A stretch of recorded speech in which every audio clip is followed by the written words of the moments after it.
Voilà, c'est bon.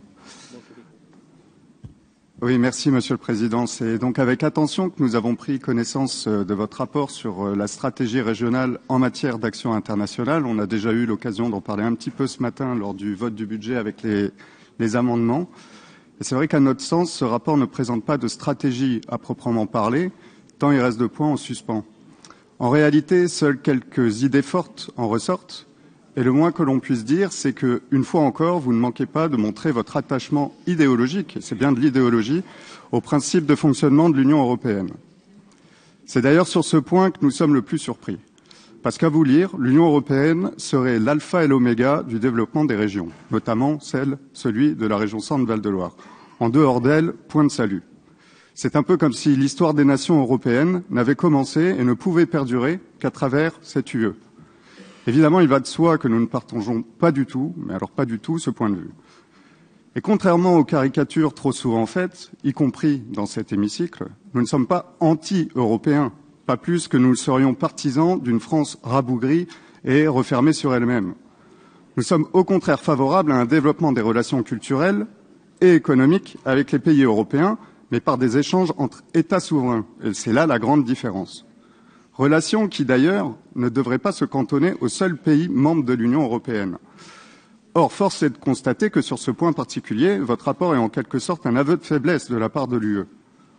En effet, au-delà du verbiage habituel vantant entre autres la citoyenneté européenne, notion qui, honnêtement, ne veut rien dire, on s'aperçoit rapidement que dans les faits, cette institution que vous vantez donc à longueur de temps n'apporte pas grand-chose.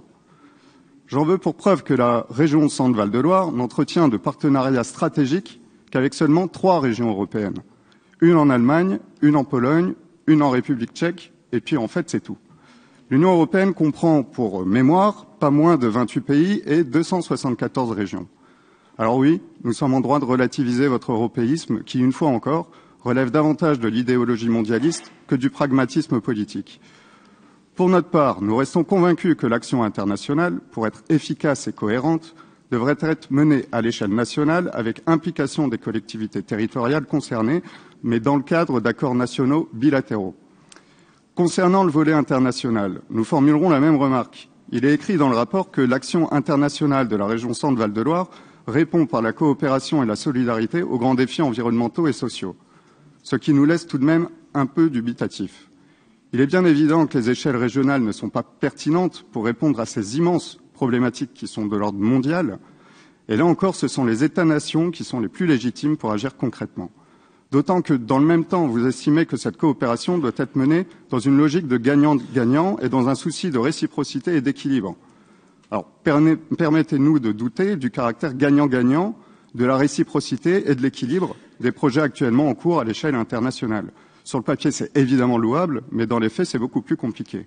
Or, la responsabilité de la région, c'est précisément d'être pragmatique. Et c'est toujours en raison de ce pragmatisme que, et contrairement à ce qui a pu être dit ce matin, et d'ailleurs les procès-verbaux des commissions permanentes en attesteront, que nous vous soutenons régulièrement lorsqu'il s'agit pour la région de débloquer des fonds en soutien à l'aide humanitaire d'urgence.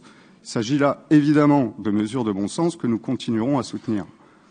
En conclusion, et vous l'aurez compris, en l'état de ce rapport, nous restons sceptiques sur bien des points, et notamment sur le rôle que doivent jouer les régions en général et la région Centre-Val-de-Loire en particulier à l'échelle internationale. Rôle que nous pensons appartenir à l'État. Je vous remercie. Merci, Monsieur Colombier.